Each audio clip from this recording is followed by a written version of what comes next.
Isuwin niningang sa isulban fayan dalawang manlalaban. Dito ang kisimparong hamon. Ang mga kalahok ay magtatagisan kung kaninong Barbie house ang lalabas na pinakamahusay. Kailangan nilang gamitin ang lahat ng kanilang pagkamalikhain at mabilis na pag-iisip upang manalo. Alamin natin kung anong mga cool na ideya ang maiisip ng ating mga babae. Tara na!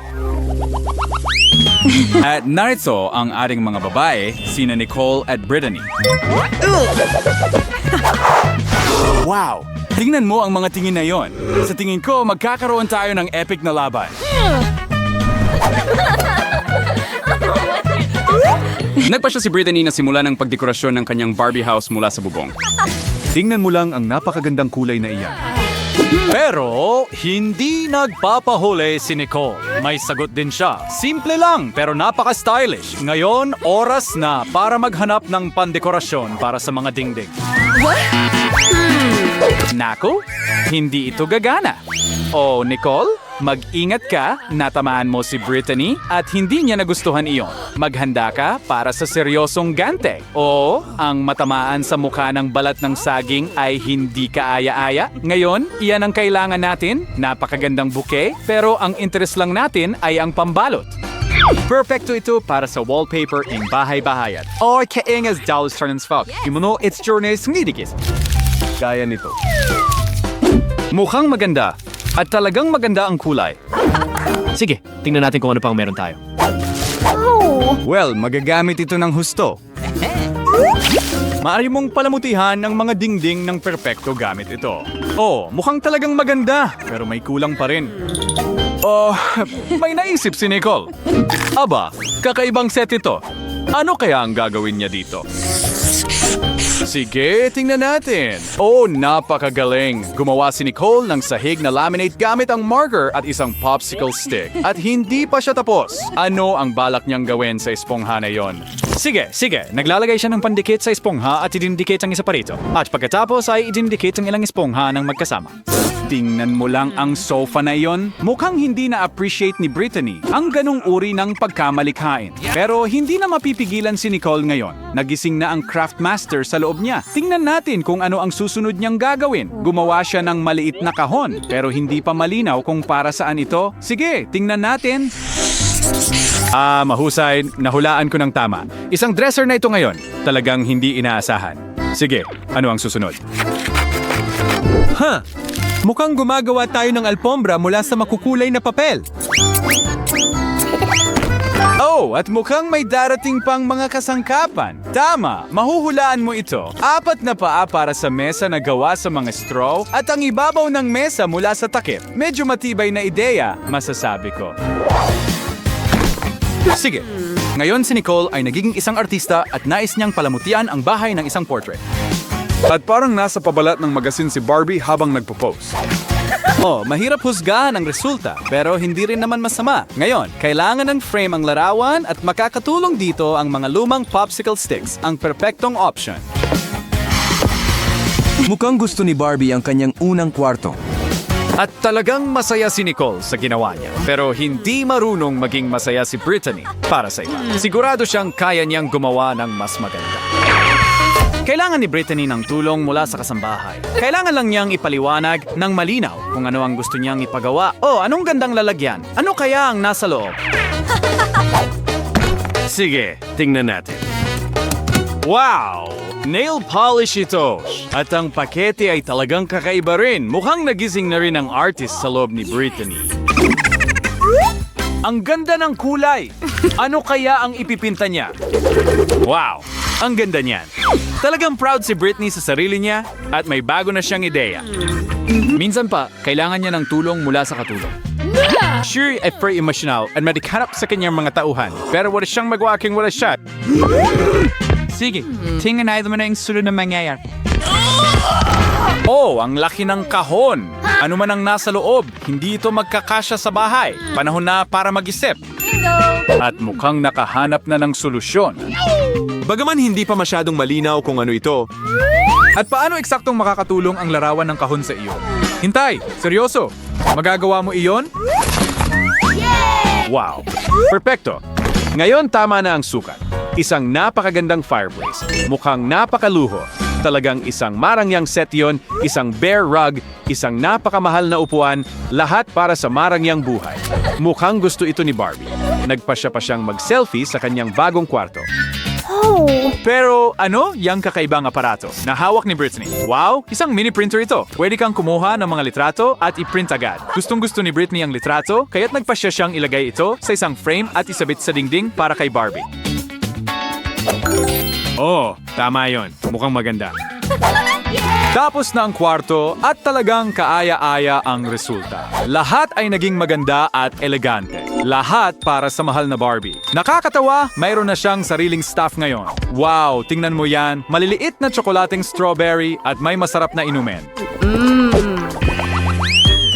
At ngayon, oras na para isipin kung ano ang gagawin sa ibang mga kwarto. Ano kaya ang gusto ni Barbie? Oh, mukhang may sarili na siyang plano para sa araw na ito. Huwag na natin siyang istorbohin. At narito na ang unang bisita. Dumaan ang kaibigan niyang si Ken, pero may maliwanag na bumabagabag sa kanya. Pakiramdam niya ay masyadong walang laman ang lugar. Bilang isang tunay na Ginoo, nagpasya siyang tulungan ang kaibigan niyang ayusin ang susunod na kwarto. Napakahanga-hanga niyan. Agad siyang nagtrabaho. Napakagandang wallpaper. Amen! Ang pink na may ginto ay mukhang kamangha-mangha. O, tingnan mo yan. Nag-i-install pa siya ng lababo. Isang tunay na bihasa sa lahat ng bagay, masasabi ko. Gumagawa ng kaginhawaan habang abala. Hindi rin niya nakalimutan ng salamin. At syempre, mga estante para sa lahat ng maliliit na pangangailangan ng kababaihan. Ang silid ay hindi na makilala ngayon. Mayroong inidoro, ilaw at malaking bathtub. Malalaman mo agad na may tunay na lalaki sa bahay. Masaya si Britney na dumating ang katulong na ito sa tamang oras at may naisip na naman siya. Oh, syempre, mahuhulaan mo na. Gusto niyang gumawa ng buong bathtub na puno ng pera. Iyan talaga ang estilo niya, kung alam mo ang ibig kong sabihin. Hindi na natin kailangan ng bag. Tama yon. Oh, mukhang napaka-impressive. Na-appreciate din ni Ken ang gesture, pero oras na para umalis siya. Kumuha siya ng kaunting bayad para sa kanyang tulong at umuwi na. Paalam, Ken. Ngayon, may marangyang banyo na ang maliit na kaibigan. Iniisip ko kung gusto niya ang bagong makeover. Panahon na para subukan ito. Oh, Barbie, ang ganda mo. At maganda rin si Britney. Kailangan din ni Nicole na mag-isip ng para sa banyo, pero wala siyang pera. Ang meron siya ay maraming makulay na papel, at pwede kang maggupit ng kahit ano mula sa papel. Tingnan natin kung ano ang maiisip ni Nicole. Andiamo si Ingda no Waxians. At mukhang maganda talaga ito. Ang kulay ay maliwanag at maganda. Ay, gan. Kailangan ng dekorasyon, ang mga dingding. Ang maliliit na pushpin na ito ay perpekto para diyan. Wow, gumaganda ito ng gumaganda sa bawat maliit na pushpin. Masaya si Nicole sa resulta, pero walang oras para magpahinga ngayon. Kailangan niyang magpatuloy sa pagtatrabaho. Ngayon, gagamit siya ng bulak. Napaka-interesante. Hindi pa natin yan nakita dati. Bulak imbes na alpombra? Medyo orihinal yun. Sige, ngayon curious ako kung ano ang balak niyang gawin mula sa modeling clay. Matalino yon. DIY plumbing sa tingin ko at lumabas na. Talagang cute. Sakto ito sa loob. Alam mo ba, kung tatanungin mo ako, mahusay ang ginawa ni Nicole, pero sa tingin ko oras na para kumain. Sa kabutiang palad, may natitira pa siyang cornflakes. Wow! At narito ang isang bagong ideya. Kakailanganin niya ng kahon ng cereal at kaunting pandikit. Pero bakit ang mga plastic straw? Wow, hindi inaasahan yon. Talagang maganda ang kinalabasan. Dos Equis na marka ang gumawa ng frame kapak-pakinabang at stylish na bagay mula sa mga pang-araw-araw na gamit pero may kulang pa rin. Kaya, halimbawa, maaari kang gumawa ng shower para sa dollhouse gamit ang takip at ilang kawad. At kung magdagdag ka ng mga beads sa wire, mukhang sobrang astig. Oh, heto na tayo. Handa na ang shower stall. Graham, kailangan din ng curtainer para isara... naintindihan ko. Kaya pala kailangan ni Nicole ng plastic na supot ng basura. Kailangan din niya ng kaunting alambre para maikabit ang kurtina.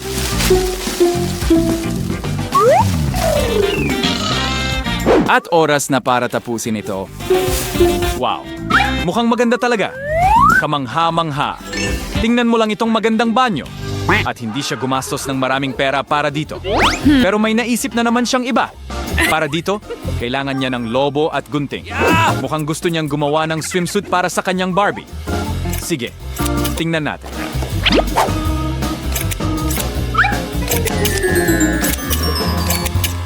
Nicole, sa tingin ko kailangan mong mag-ingat. Subukang huwag itong masira. At ngayon, mangyayari na ang magic. Oh, ito nga ay isang swimsuit. Ngayon, makakapag-shower na ng maayos si Barbie at heto na. Tingnan natin kung magugustuhan ito ni Barbie. Sige, buksan natin ang tubig. At mukhang magaling talaga si Nicole sa pagtutubero. Dapat alam ko. Ang mga bahay ay may natitirang itaas na palapag na lang na palamutian. Tingnan natin kung ano ang may isip mo. Si Britney ay gumagawa na ng kung ano mula sa kanyang alahas. Wow! Ang mga kurtinang iyon ay gawa sa mga hiyas. Mukhang kamangha-mangha. Oh, at dalawa pa sila. Napakaluho naman. Tingnan natin kung ano pa ang mayroon si Britney na maaaring gamitin para sa interior ng kwarto. Isang magandang barya. Mukhang gusto niyang ilatag ang sahig gamit ang mga gintong barya. Napakaganda niyan. Okay, tumatawag na naman ang tulong si Britney. At sila Baker is only so is the icing airdrop. Or tingnan natin kung ano ang nasa loob. Sige na, Britney. Huwag mo kaming paghintayin. Yes! Wow! Ang laki ng royal na kama. At syempre, may vanity table na may malaking salamin para sa lahat ng gamit pampaganda.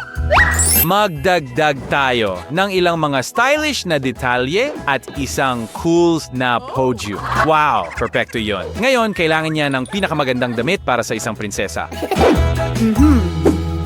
At ang pinakamahusay na designer ang nag-aasikaso niya.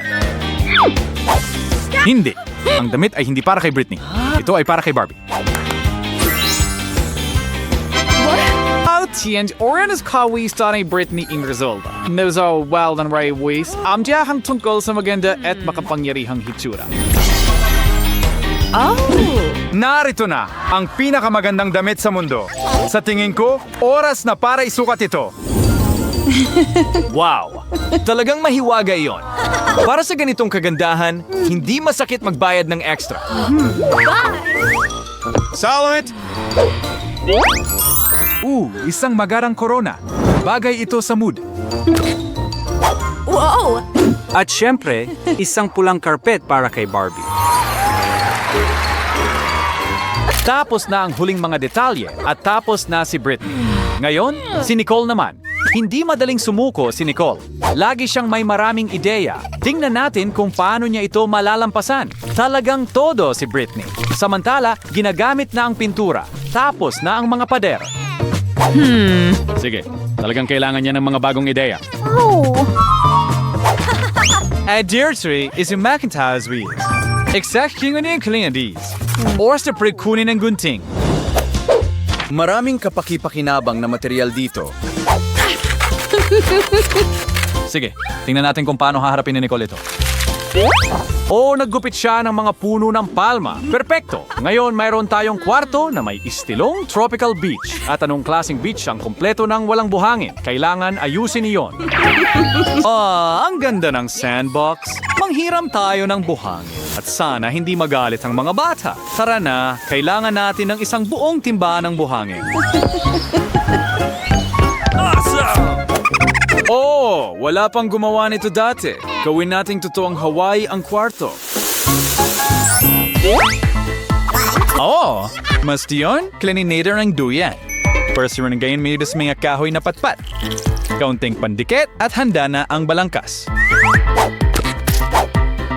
Magaling ka, Nicole. Sinusuportahan ka namin. Ang galing. Pero saan natin makukuha ang duyan mismo? Dyan mismo. Ayan na! Isang perpektong pagpipilian. Iyan ang gagamitin natin. Napakaganda. Hindi mo maialis ang iyong mga mata rito. Pero hindi iyon sapat. Ngayon, isang medyas ang gagamitin. Nakakatuwang makita kung paano ito makakatulong kay Nicole.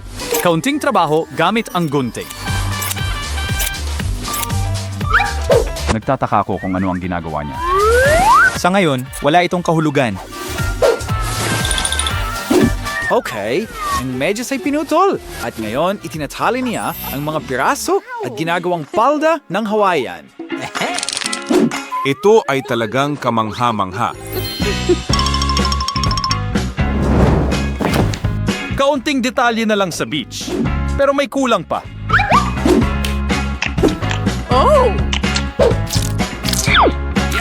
Oh, tama, isang alagang hayop. Oh, ang cute na maliit na tuta. Ngayon, kompleto na ang kwarto. Masaya si Barbie at mahusay ang ginawa ni Nicole. Isang huling detalye. At tapos na ang bahay. So, detect-pricing gala ang babae ngayon at takali-kalang isang napakagandang bagay. And I just drink for bias Kazawo. We Dale and Silver ibing mazi ang kanilang serye.